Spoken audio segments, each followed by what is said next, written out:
কলিদার টুকরা যুবক, তুমি কোন মা কোন বাবারে তুমি কষ্ট দাও?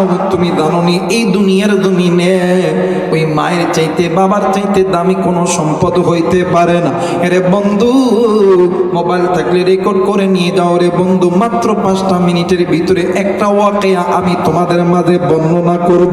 ও বাজার, আল্লাহর নবীর সাহাবী, নাম হইল হযরতে আলকামা রাদিয়াল্লাহু তাআলা আনহু। মৃত্যু যন্ত্রণায় ছটফট করতেছে। আল্লাহর নবী আলকামার বাড়িতে আইসা দেখে আলকামার জবান কেমন জানি বন্ধ হয়ে গেছে। আল্লাহর নবী ডাক দিয়ে কই, সাহাবী তুমি জলদি করে বলো না এই আলকামার মা কোথায় আছে, বলো না। আরে বন্ধু, আমার ভাইরা, আমার বাবাজিরা রে, এইবারে আল্লাহর নবী যাইয়া দেখে পাশের ঘরের ভিতরে আলকামার মা কেমন জানি ডুকরে ডুকরে কান্দে। আল্লাহর নবী ডাক দিয়ে কই, মা গো, তুমি তোমার সন্তানকে মাফ করিয়া দাও গো মা। মা কোনো কথা বলে না। আল্লাহর নবী আলকামার সামনে যায় দাঁড়াইছে। আল্লাহর নবীর সাহাবী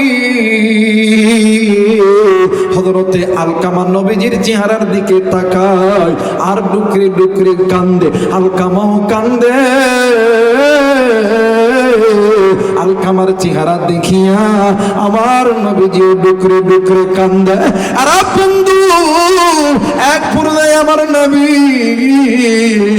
তা কান্না দেখিয়া সাহাবীরাও ডুকরে ডুকরে কান্দে। ইতিমধ্যে জিবরাইল আমিন হাজির হইয়া গেছে। আল্লাহর নবীকে ডাক দিয়ে কই, নবী আপনি কেন কান্দেন গো নবী, বলেন না। আল্লাহর নবী ডাক দিয়ে কই, জিবরাইল তুমি কি দেখো না আমার আলকামার জবান কেমন জানি বন্ধ হয়ে গেছে। জিবরাইল ডাক দিয়ে কই, হুজুর আপনার আলকামা আল্লাহর আদালতে ধরা খেয়ে গেছে। আল্লাহর নবী ডাক দিয়ে কই, সাহাবীরা রে এইটা কেমনে কই হইল? আল্লাহর ফেরেশতা জিবরাইল আমিন ডাক দিয়ে কই, নবী গো, আপনার আলকামা আল্লাহর হুকুম মানত, আপনি নবীর সুন্নত তরিকায় চলতো, কিন্তু নবী গো আপনার আলকামা মায়ের কথা ভালো মতন শুনতো না। আর বন্ধু, আমার মায়ের নবী তোর দিয়ে আলকামার বাড়িতে গেছে। আলকামার মা যে ঘরে ঘুমায় ওই ঘরের ভিতরে আমার নবী দিয়ে ঢুকিয়া ডাক দিয়ে কই, মা গো,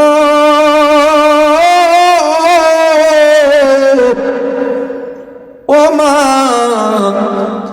তুমি যদি তোমার সন্তান আলকামারে মাফ না করো মা, আমার আল্লাহ কোনোদিন তোমার সন্তানরে মাফ করবে না। ও গো মা, তুমি তোমার সন্তানকে মাফ করিয়া দাও গো মা। ভাই গো, এই কথা শোনার পরে মা কোনো কথা বলে না। আল্লাহর নবী ডাক দিয়ে কই, সাহাবী তোমরা জলদি করে খড়ি আনো, আগুন জ্বালায়া দাও। আমি নবীজি নিজ হাতে আমার আলকামারে আগুনের মধ্যে জ্বালাইব। মা ডাক দিয়ে কই, নবীজি, ইয়া রাসূলুল্লাহ, ইয়া হাবিবাল্লাহ, আলকামা আমার সন্তান, আপনি কেন আমার সন্তানকে আপনি আগুনের মধ্যে জ্বালাইবেন? আল্লাহর নবী ডাক দিয়ে কই, মা গো,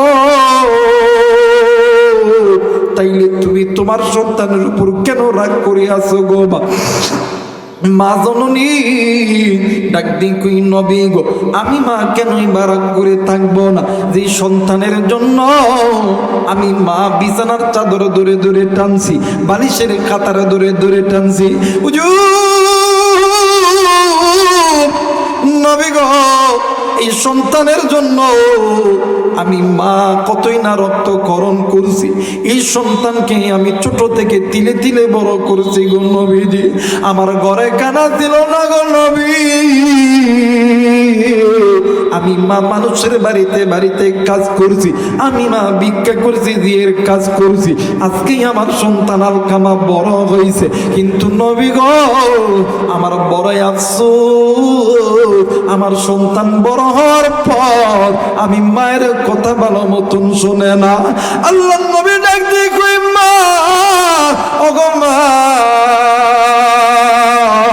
এই জন্য তো আমার আল্লাহ নারাজ হয়ে গেছে গো মা, এই জন্য আমার আল্লাহ আপনার সন্তানকে জাহান্নামে দিবে। ও গো মা,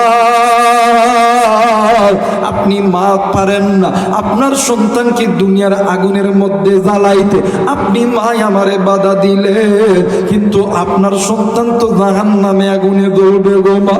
মা গো, আমি নবী আপনারে বলিলাম দুনিয়ার আগুন হাতে লাগা মাত্রই হাত জ্বলিয়া যায়, কিন্তু মা গো জাহান্নামের আগুন হাতে লাগা মাত্রই কলিজা পর্যন্ত ছিঁড়ে দেয়। আরে যুবক, আমি জানি না এই ময়দানে কার জানি মা নেই, কার জানি বাবা নাই। কি গো বন্ধু তুমি এতিম, জানি না কার জানি মা নাই, কার জানি বাবা নাই রে। এই দুনিয়ার জমিনে যেই সন্তানের মা নাই, যেই সন্তানের বাবা নাই, ওই সন্তানের মতন এতিম আর কেউ নাই। মা যা জিন্দা আছি রে, বাবু যার জিন্দায় আছি, এর মতন সুখী, এর মতন দুনিয়ার কেউ নাই। আরে ওই মা যেদিন মরিয়া যাইবি, ওই বাবু যেদিন মরিয়া যাইবে, ওই দিন বুঝবি তুই কত বড় নিয়ামত হারাইছো। এইবারে মা জননী ডাক দিয়ে কই, নবী গো আমি মা আমার সন্তান রে মাফ করিয়া দিলাম। কিতাবের লেখক লিখেছে, আল্লাহর নবী বলেছেন, আলকামার মা দোয়া করতে দেরি গো, আমার আল্লাহ আলকামার জবান থেকে কালেমা বাহির করতে দেরি করে নাই।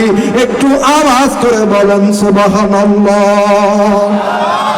মুসলমান বাবাইরা রে আমার, দেখো দেখো কোন মারে তুমি বলিয়া দাও, কোন মায়ের কথা তোমার মনে হয় না, কোন বাবারে তুমি কষ্ট দাও রে যুবক।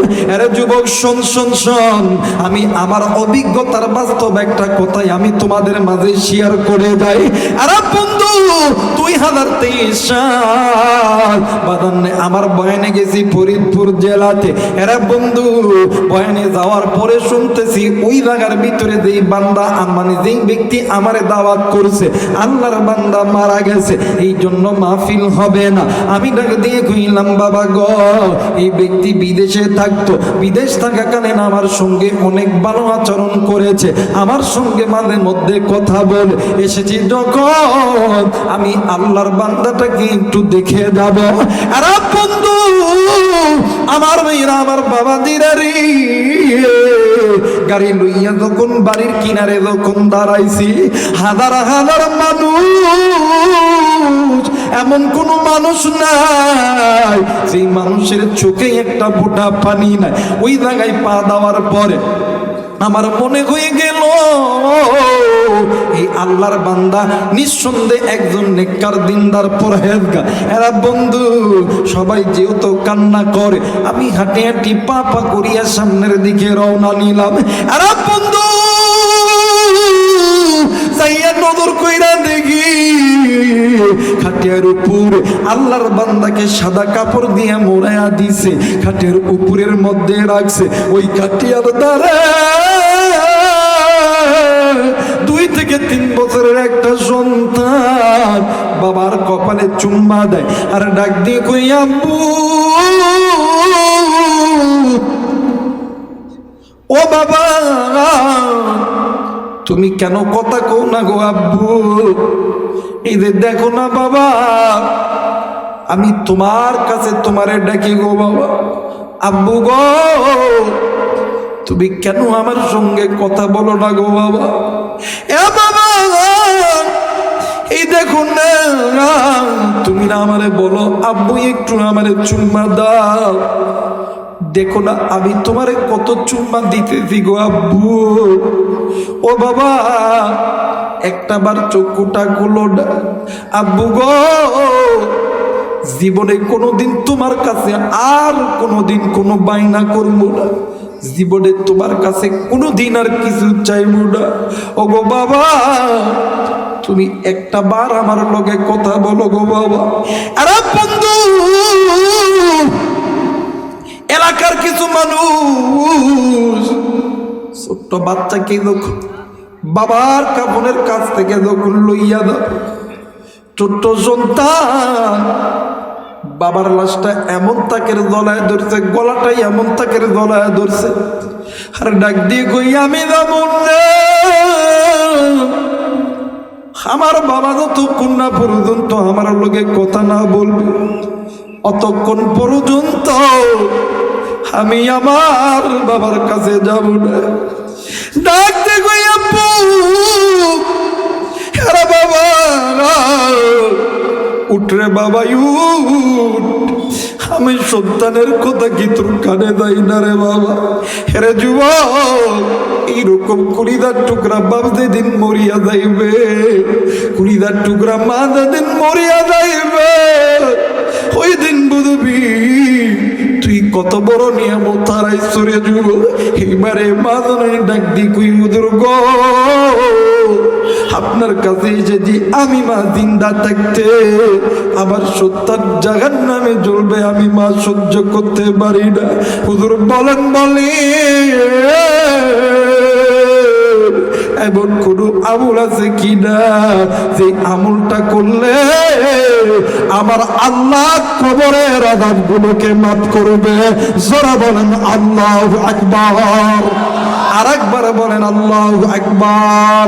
মুসলমান ভাইরা আমার বন্ধুগণ, এবারে হুজুর ডাক দিয়ে কই মাগো, আমার জানা মতে এমন কোন আমল নির্ধারিত নাই গো মা, কিন্তু মা আপনি কি আল্লাহর কোরআন পড়তে জানেন গো মা? আপনি আল্লাহর কোরআনটা ধরেন, আপনি আল্লাহর কোরআনটা তেলাওয়াত করেন মা, আমার আল্লাহ তার কোরআনের ওসিলাই আপনার সন্তানের কবরের আযাব মাফ করে দিবে। জোরে জোরে বলেন আল্লাহু আকবার। আর একবার বলেন আল্লাহু আকবার। এই মুসলমান ভাইরা রে আমার, বলেন তো দেখি এই কোরআনুল কারীমের দাম আছে না নাই? আরেকবার বলেন আছে না নাই? এই কোরআনুল কারীমের যে দাম আছে, বাদান্নে আমার কোরআন কার কিতাব? জোরে বলেন, আরেকবার বলেন কোরআন যে আল্লাহর কিতাব, এটা বিশ্বাস কে কে করেন? দুই হাত উঁচু করে আল্লাহরে দেখায় দেন, নারাই তাকবীর, নারাই তাকবীর। মুসলমান বন্ধুরি, এই কোরআন মানুষদের অন্ধকারের পথ থেকে আলোর পথে নিয়ে যাবে, জাহান্নাম থেকে জান্নাতে নিয়ে যাবে, এতে কোনো সন্দেহ আছে? আর একবার বলেন সন্দেহ আছে? মুসলমান ভাইরা আমার বন্ধুগণ, তাইলে এইটা যেহেতু আপনারা মেনে নিলেন কোরআন উম্মতগুলোকে জাহান্নাম থেকে জান্নাতে নিয়ে যাবে, আপনাদের ঈমান আছে? আরে বন্ধু, এই ঈমান যেহেতু আছে ঈমানদারদের কাছে, ঈমানই দায়ী নিয়া, ঈমানের দায়ী হইয়া, আপনার ছোট ভাই হইয়া, আপনাদের এলাকার সন্তান হইয়া, একজন আলেম হইয়া আমি আপনাদের কাছে কিছু আবদার করব। আল্লাহর কোরআন 30 পারা 114 খানা সূরা, এই তো বাৎসরিক একটা মাহফিল, এই মাহফিলে ওলামায়ে কেরাম আসবে, মায়ের জন্য বাবার জন্য দোয়া করবে। আমি জানি না রে এই ময়দানে কার মা নাই রে, কার বাবা নাই, কার মা জানি কবরে, বাবা জানি কবরে। আরে বন্ধু, মুসাফির ব্যক্তিরা যখন দোয়া করবে আল্লাহ তাআলা কবর আযাব মাফ করে দিবে। যেহেতু তাফসীরুল কোরআন মাহফিল, বাদান্নে আমার হাতেও কোরআন, আমি দেখতে চাই এই জায়গায় আসনি কোন কলিজার টুকরা মুরব্বী মা বাবার রূহের মাগফিরাতের জন্য আগামী বছর এই মাহফিলটা বিশাল আকারে হবে। একটা কোরআনুল কারীমের হাদিয়া এই মাহফিলকে উদ্দেশ্য করে দান করবে।